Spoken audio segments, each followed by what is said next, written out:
अस्सलाम वालेकुम dear students.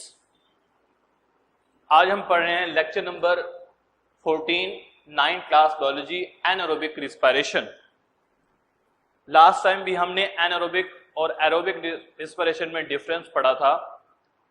Anaerobic respiration की वो टाइप है जिसमें जो ऑक्सीजन है वो प्रेजेंस नहीं होती है। ऑक्सीजन की एब्सेंस में जो फूड मॉलिक्यूल्स होते हैं, फॉर एग्जाम्पल ग्लूकोज मॉलिक्यूल, उनको साइटोप्लाज्म में इन द प्रेजेंस और एब्सेंस यानी कि ऑक्सीजन डिपेंड नहीं करते हैं, ग्लूकोज के मॉलिक्यूल को तोड़कर दो पायरिक एसिड मॉलिक्यूल के अंदर कन्वर्ट कर दिया जाता है और इसके अंदर इनकम्प्लीट ऑक्सीडेशन और रिडक्शन जो है वो होती है।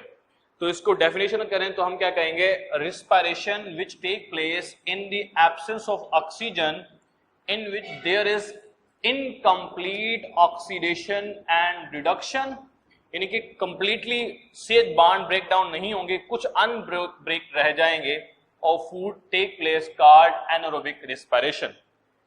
फिर हमारे पास एनारोबिक की डेफिनेशन के बाद नेक्स्ट पॉइंट आता है, जो एनारोबिक रिस्पिरेशन का प्रोसेस है उसके अंदर कितने स्टेप्स हैं।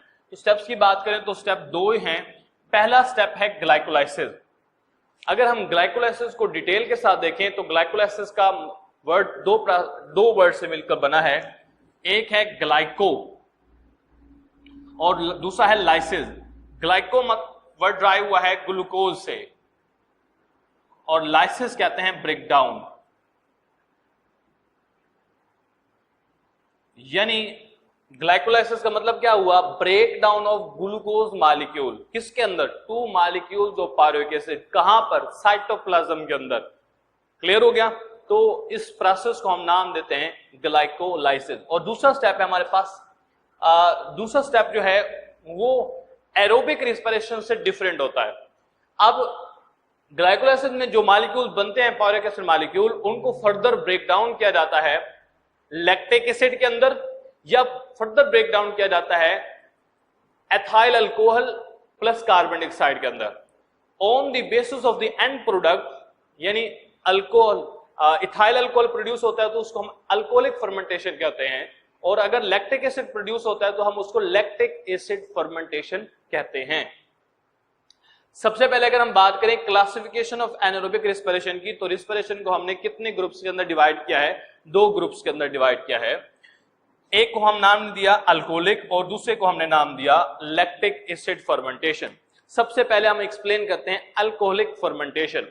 अल्कोहलिक फर्मेंटेशन बेसिकली अगर हम देखें किसके अंदर होता है, तो ये प्रोसेस मोस्टली टेक प्लेस होता है यीस्ट के अंदर। Yeast basically unicellular eukaryotic fungi को कहते हैं। इसके अलावा अल्कोहलिक फर्मेंटेशन का प्रोसेस जो है दूसरे ऑर्गेनिज्म के अंदर भी होता है। अब इस अल्कोहलिक फर्मेंटेशन के अंदर क्या होता है कि जो ग्लूकोज का पायरिक एसिड का जो मॉलिक्यूल है उसको फर्दर ब्रेक डाउन किया जाता है किसके अंदर, ethyl alcohol plus carbon dioxide के अंदर। अब इसके अंदर क्या होता है, जैसे कि अगर हम डिफाइन करें तो क्या कहेंगे, in this process pyruvic acid molecules are further broken down into ethyl alcohol और एथेनॉल प्लस कार्बन डाइऑक्साइड। अगर हम पायरिक एसिड मॉलिक्यूल को डिफाइन करें तो पायरिक एसिड मॉलिक्यूल बेसिकली इसका फार्मूला होता है CH4O3। इसको कन्वर्ट किया जाता है ethyl alcohol plus carbon dioxide. अब इथाइल अल्कोहल को हम एथेनॉल भी कहते हैं। अब क्योंकि एथेनॉल अल्कोहल यानी अल्कोहल के नाम से इसका जो इस प्रोसेस का नाम अल्कोहलिक फर्मेंटेशन रखा गया, और इसके अंदर भी क्या होगी, एनर्जी जो प्रोड्यूस होगी वो जो है वो यूज होगी जो है वो फर्मेंटेशन। नेक्स्ट है lactic acid fermentation.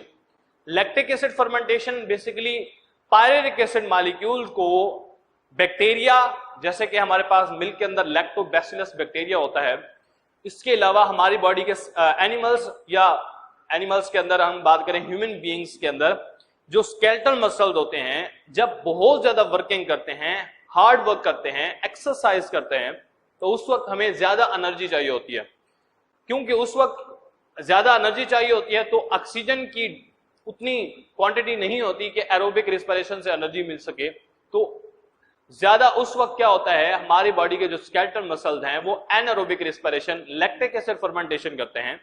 Lactic acid fermentation से वो क्या करते हैं, ऑक्सीजन की एब्सेंस में भी ग्लूकोज के मॉलिक्यूल की ब्रेकडाउन करके लैक्टिक एसिड बना के वो अपनी एनर्जी हासिल करते हैं, और लैक्टिक एसिड अकमुलेट हो जाता है मसल्स के अंदर, जिससे बाद में पेन यानी फटीग होते हैं, थकावट वगैरह होती है।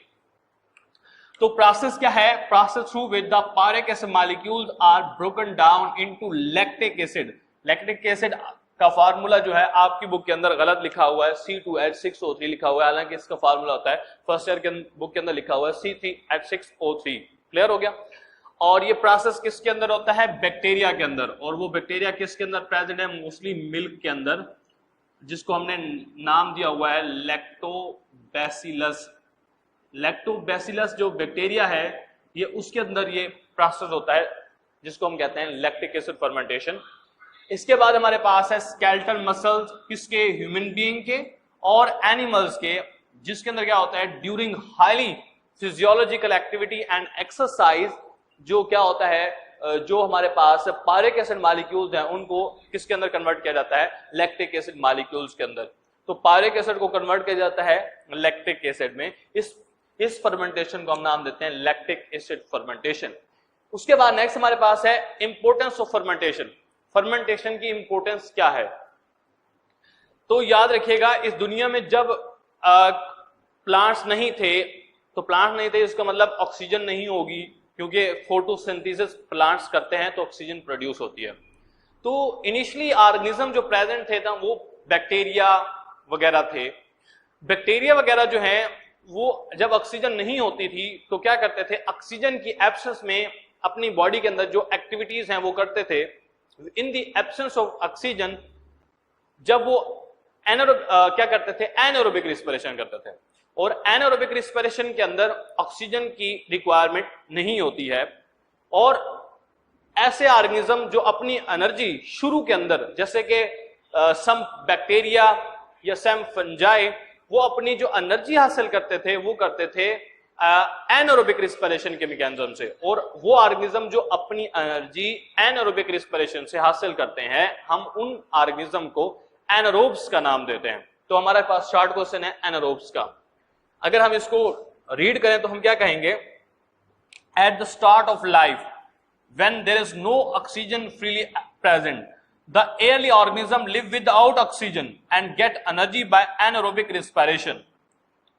फिर उन ऑर्गेनिज्म को हम नाम क्या दिया, एनारोब्स का। What are the anaerobes? Anaerobes the organisms which get energy by anaerobic respiration however oxygen is freely available.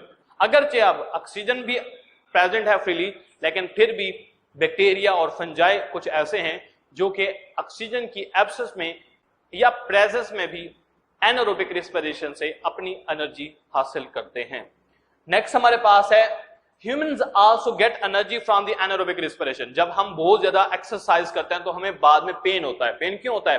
क्योंकि उसमें लैक्टिक एसिड अकमुलेट हो जाता है। लैक्टिक एसिड कहां से आता है? लैक्टिक एसिड आता है lactic acid fermentation. Lactic acid fermentation कब होती है? जब हमारी बॉडी कोई हार्ड वर्क कर रही हो, जैसे मैंने शुरू में बताया।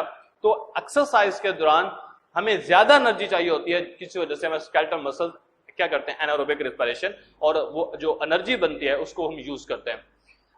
Skeletal muscles high physiological activity के अंदर करते हैं लैक्टिक एसिड फर्मेंटेशन, जिससे बाद में मसल फटीग होती है, थकावट वगैरह हो जाती है। उसके बाद लास्ट पॉइंट एमसीक्यूज के लिए बहुत इंपॉर्टेंट है कि scientist use the fermentation ability of bacteria and the fungi for the service of Mankind. Humanity के लिए, जिसको हमने बायोटेक्नोलॉजी का नाम दिया, यानी कि इंसानियत के फायदे के लिए जो है वो फर्मेंटेशन के प्रोसेस को यूज किया गया। उसमें पहला स्टेप हमारे पास अगर एग्जांपल देखें तो है फर्मेंटिंग एबिलिटी जो बैक्टीरिया की है उसको यूज किया गया चीज और योगर्ट बनाने के लिए।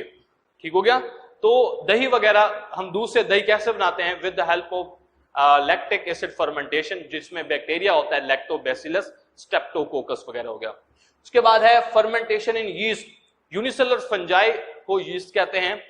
अब फंजाई के अंदर जो फर्मेंटेशन होती है उसको हम कहते हैं अल्कोहलिक फर्मेंटेशन, और अल्कोहलिक फर्मेंटेशन को बेकिंग इंडस्ट्री में और इसके अलावा ब्रीविंग इंडस्ट्री, शराब बनाने वाली सनत के अंदर यूज किया जाता है। लास्ट में हमारे पास है एक फंजाई है जिसका नाम है एस्परजिलस, जिसको आपने देखा भी होगा, रोटी डबल रोटी वगैरह के ऊपर फफूंदी लग जाती है, तो वो जो बैक्टीरिया होता है उसका नाम है एस्परजिलस बैक्टीरिया। और एस्परजिलस बैक्टीरिया जो है वो बेसिकली सोया सॉस जो है वो बनाने के अंदर, यानी कि इसकी फर्मेंटिंग एबिलिटी को सोया सॉस बनाने के अंदर यूज किया जाता है। तो ये था हमारा टॉपिक आज, एनारोबिक रेस्पिरेशन और उसकी importance. Thank you class, Allah Hafiz.